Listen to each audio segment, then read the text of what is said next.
नमस्कार, स्वागत है एक बार आपका फिर से हमारे इस खास कार्यक्रम में जो आधारित है कानाफूसी गपशप और चर्चा पर। तो तमाम सारी रोचक खबरें हैं। चलिए शुरू करते हैं पावर सेंटर।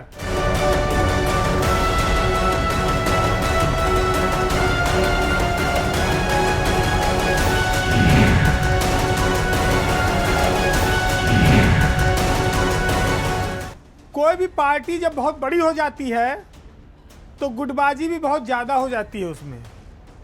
जैसे सहजन का जो पेड़ होता है वो अत्यधिक फलने फूलने के कारण अपने ही भार से टूट कर गिर जाता है।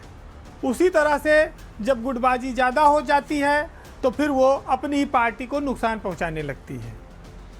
बात आज रायबरेली के लोकसभा चुनाव की है, जहां से राहुल गांधी चुनाव मैदान में है और वो वीवीआईपी इलाका, वीवीआईपी सीट हो गई है।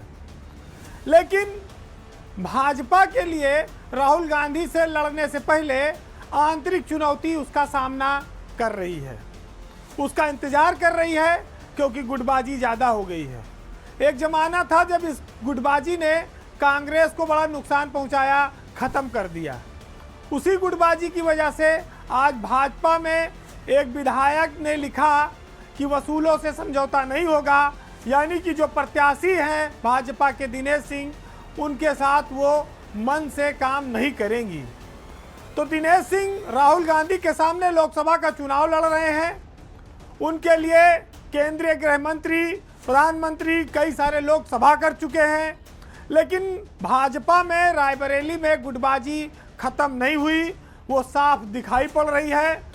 मंत्री दिनेश सिंह को लोकसभा का टिकट देने से विधायक अदिति सिंह, जो बीजेपी की सदर से हैं, वो नाराज हैं और सोशल मीडिया पर उन्होंने पोस्ट डालकर एकदम साफ कर दिया, माहौल को गर्म कर दिया कि पुरानी जो बातें हैं वो भूली नहीं हैं।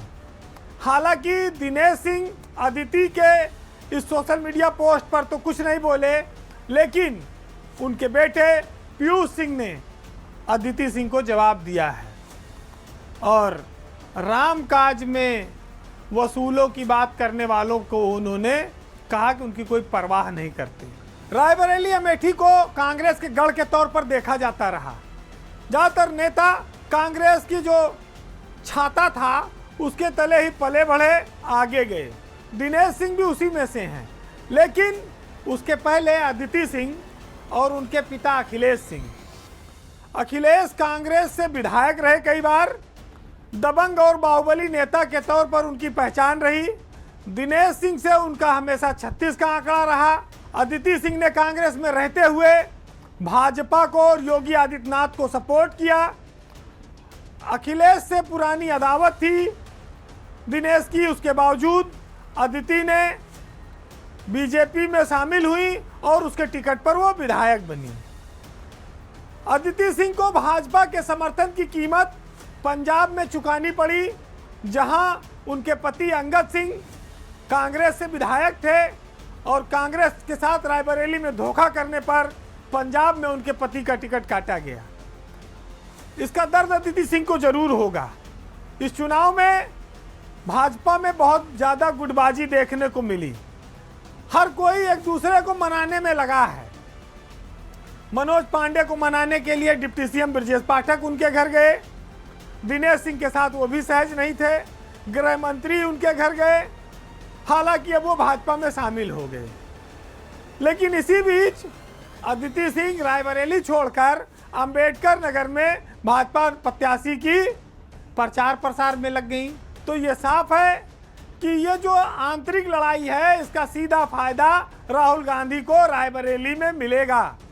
जो उत्तर प्रदेश सरकार में मंत्री है, क्या वो खुद ये चाहता है कि वो राहुल गांधी से चुनाव जीते?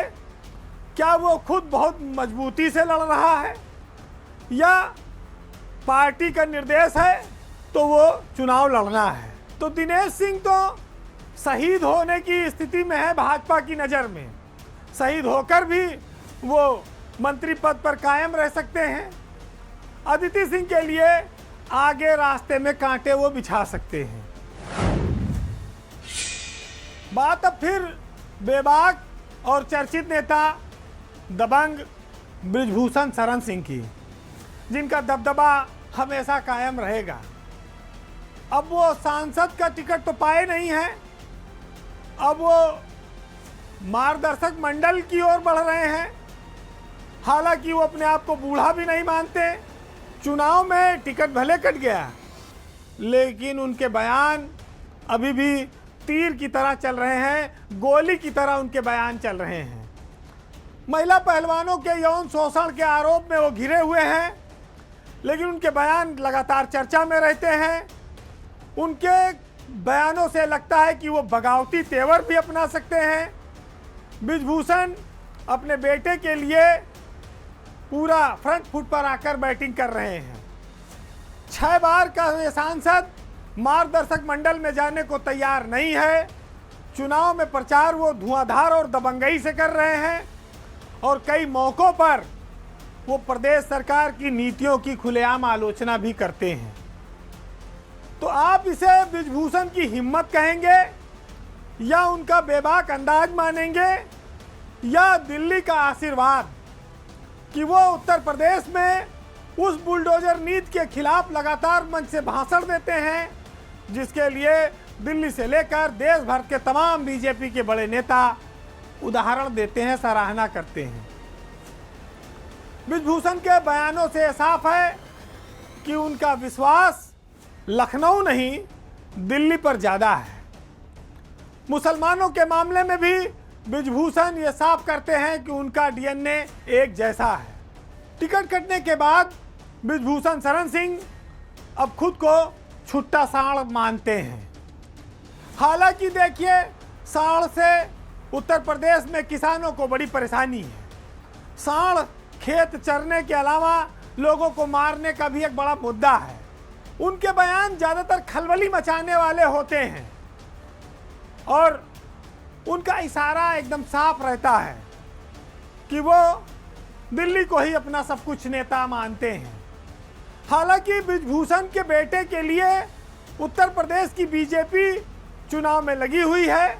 मुख्यमंत्री योगी आदित्यनाथ बृजभूषण के लिए जनसभा करने कैसरगंज आए, लेकिन एक बात तो आपको मानना पड़ेगा कि 67 साल का ये राजनीतिक व्यक्ति देवीपाटन इलाके की जो लोकसभा सीटें हैं, जो विधानसभा सीटें हैं, उनको प्रभावित करता है। शायद इसीलिए पार्टी में उनका इतना महत्व है, और इसी वजह से वो इतनी बेबाकी से बोलते भी हैं बहुत सारे मुद्दों पर जो पार्टी लाइन के खिलाफ होता है। उनके जैसा बोलने वाला दमखम शायद ही उत्तर प्रदेश में किसी नेता में हो बीजेपी में। और उनको इतनी छूट भी क्यों मिली हुई है, इस पर भी बहुत बार लोग विचार करते हैं। क्या बृजभूषण शरण सिंह बीजेपी की मजबूरी है, या इस इलाके में वो बीजेपी की धुरी है? अब जब सांड छुट्टा हो जाएगा तो किसी को सींग मारेगा, किसी का खेत चरेगा।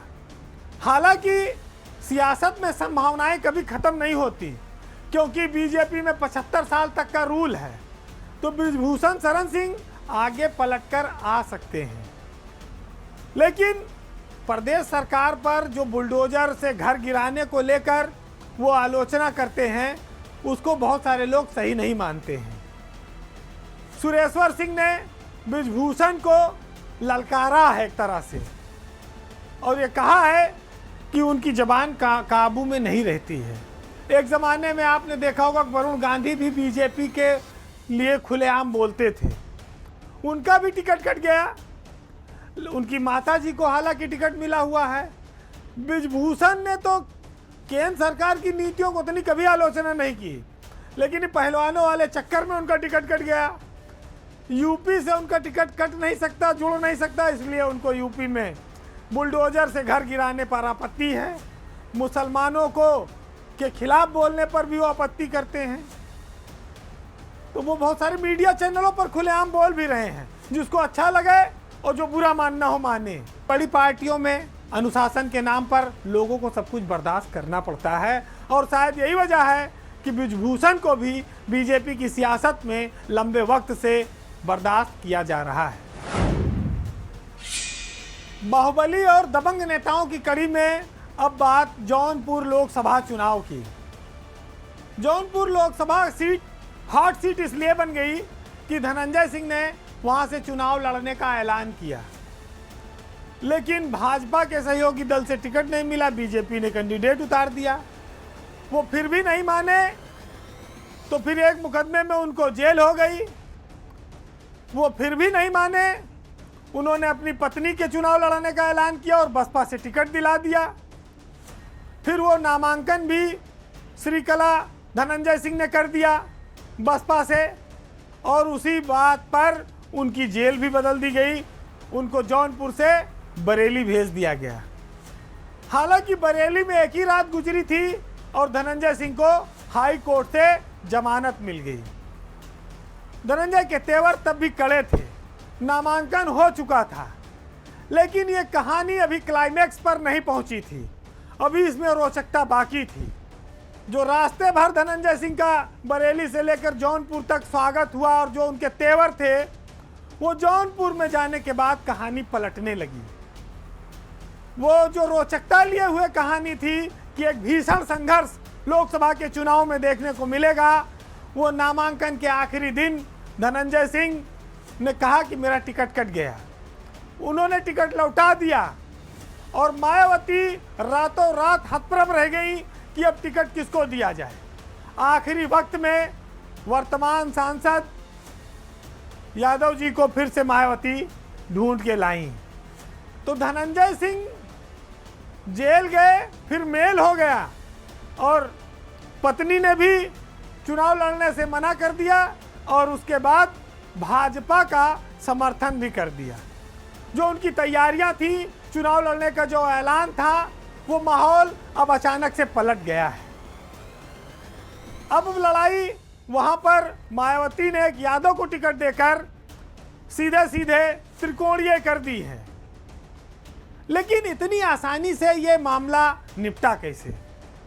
वो जमानत पर तो छूट ही गए थे, वो चाहते तो चुनाव लड़ते, पत्नी को नामांकन करा ही दिया था, फिर यू टर्न लेने का और ये का टिकट काट दिया, ये बयान आने की आवश्यकता क्यों पड़ी?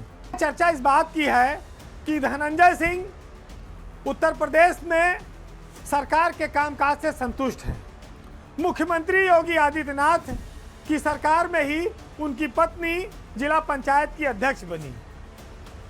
सरकार से वो सीधे टकराव ज़्यादा देर तक नहीं ले सकते थे। ऊपर से दिल्ली से उनके लिए मैसेज भी था कि आप हमारी सपोर्ट करिए। उत्तर प्रदेश की सरकार से भी, मुख्यमंत्री से भी उनको मैसेज मिला कि अभी चुनाव न लड़ो, आगे फिर लड़ लेना। ये चुनाव प्रधानमंत्री का चुनाव है, अभी बीजेपी को समर्थन की ज़रूरत है। और धनंजय सिंह ने दिल्ली और लखनऊ से तालमेल बिठाते हुए कृपा शंकर सिंह के समर्थन में चुनाव का ऐलान कर दिया। धनंजय के बीजेपी के पक्ष में आने से कृपा शंकर सिंह की पकड़ अब इस चुनाव पर और मजबूत हो गई है। उनके पास सभी धर्मों का, जातियों का, ठाकुरों का एक बहुत बड़ा सपोर्ट था। और ये भी साफ है कि इस समर्थन के बाद से उनका जो सियासी भविष्य है, उनका जो परिवार है और उनके जो समर्थक हैं, वो फालतू की मुकदमेबाजी, जेल, जांच, पड़ताल, इससे सबसे बच गए। और उनके बारे में आपको याद होगा कि बीजेपी को राज्यसभा में सपोर्ट करने वाले अभय सिंह ने बयान दिया कि धनंजय सिंह उत्तर भारत के आज भी सबसे बड़े माफिया हैं। धनंजय सिंह से उत्तर भारत में बड़ा कोई खूंखार माफिया नहीं है।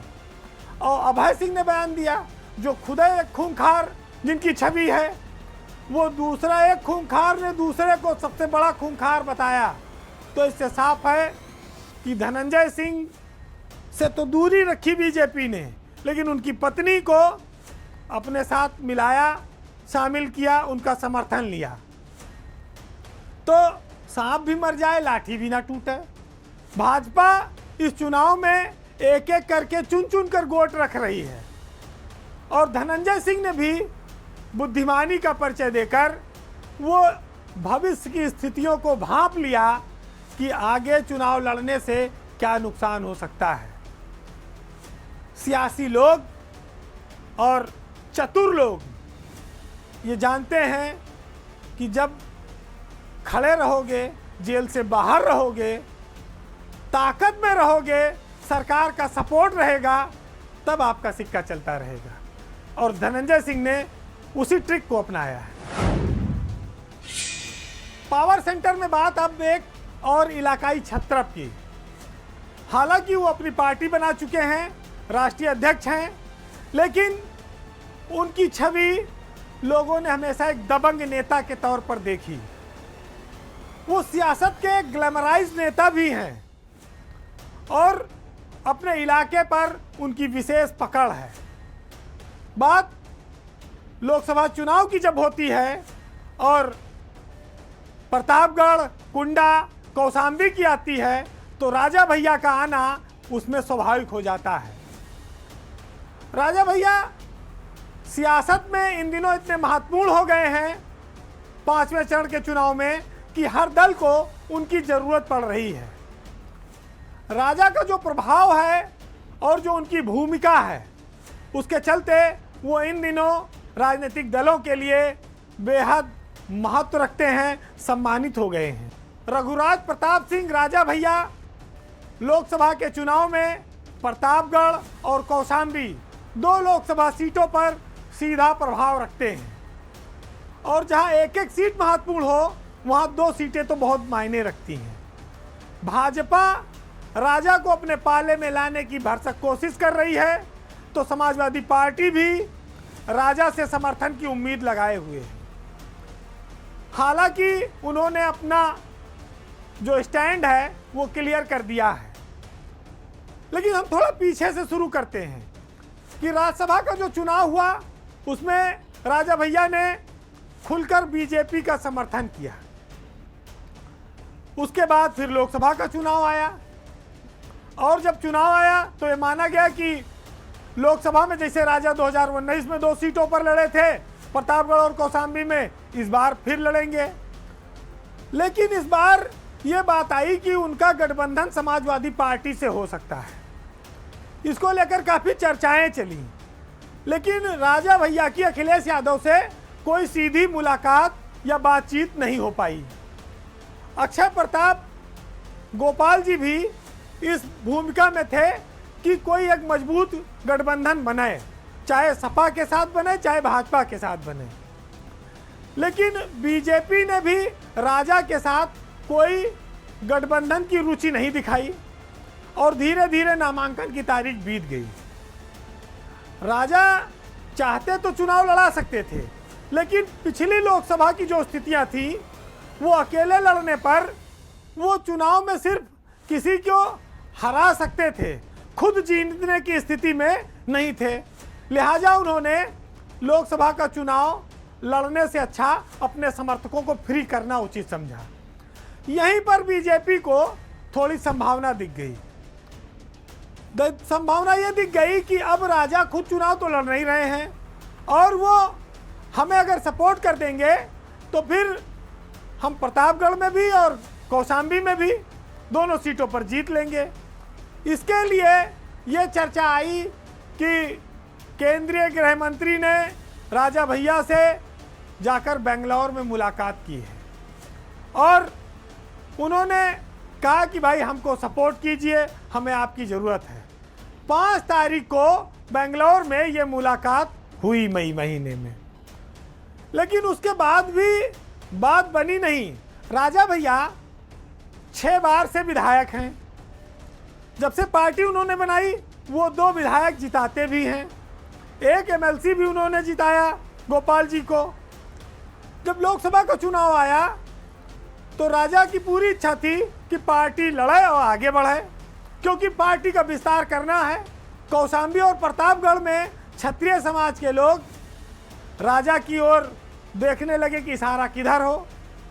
जब उनकी पार्टी नहीं लड़ी तो मजबूरी हो गई कि उन्होंने स्वतंत्रता दे दी।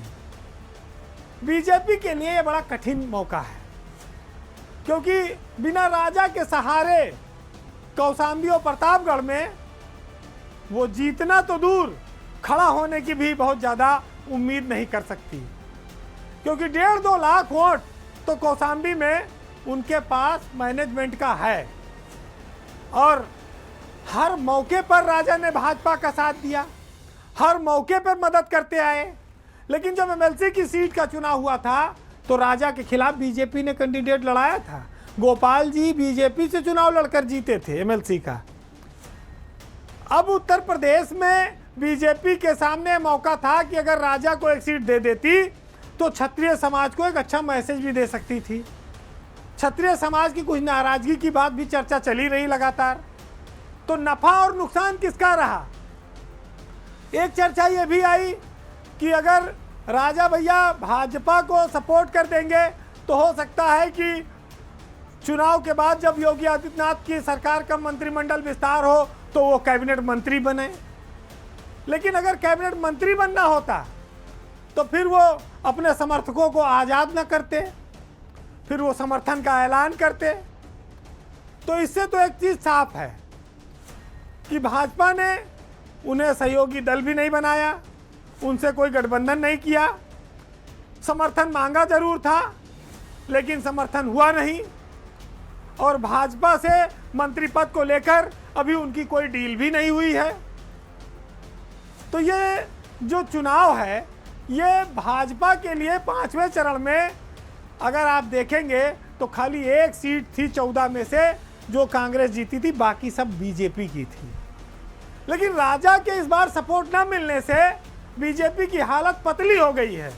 लोग कहते हैं कि राजा बाहुबली हैं, बहुत दबंग हैं, माफिया हैं, लेकिन उसके इतर उनकी ना तो कभी बाहुबल की छवि दिखी ना कभी माफिया की छवि दिखी। ये जरूर है कि उनका एक ग्लैमर है, उनको लोग पसंद करते हैं, वो लगातार विधायक बनते हैं, उनकी पार्टी के पास भी सपोर्टर हैं, उनकी अपील उनके इलाके में बड़ा महत्व रखती है, लाखों वोटों को पलट सकती है। हालांकि चूक दोनों गए हैं, अब ये नफा नुकसान चुनाव परिणाम आने के बाद पता चलेगा। और बीजेपी भी सोचे, अखिलेश यादव भी सोचें कि राजा का साथ होता तो कितना फायदा होता और राजा का साथ छूटने से कितना घाटा हुआ। बहरहाल आज के पावर सेंटर में इतना ही। चलते चलते मंजर भोपाली की कुछ लाइनों से आपको रूबरू कराते हैं। हालांकि ये किसी एक नेता के लिए नहीं है, सब नेताओं का देश दुनिया में हर जगह चरित्र एक सा है। चुनाव के वक्त पर बड़े बड़े वादे करते हैं, बड़े बड़े सपने दिखाते हैं, लेकिन चुनाव खत्म होने के बाद उन वादों पर वो कह देते हैं ये तो भाषण था, ये तो जुमला था, ये कहाँ पूरा हो सकता था। ऐसे हालातों पर आज की ये लाइनें हैं, सुनिएगा कि वो तो पीतल था, उसे किस तरह सोना करते, इससे अच्छा था कि रावण पे भरोसा करते। अब है शर्मिंदा कि क्यों खाक हुए तेरे लिए, पेड़ बन जाते तो हम लोगों पे साया करते। और वादे ही वादे, उन्हीं वादों पे फिर से वादे, जिंदगी बीत गई तुमको तमाशा करते। नमस्कार।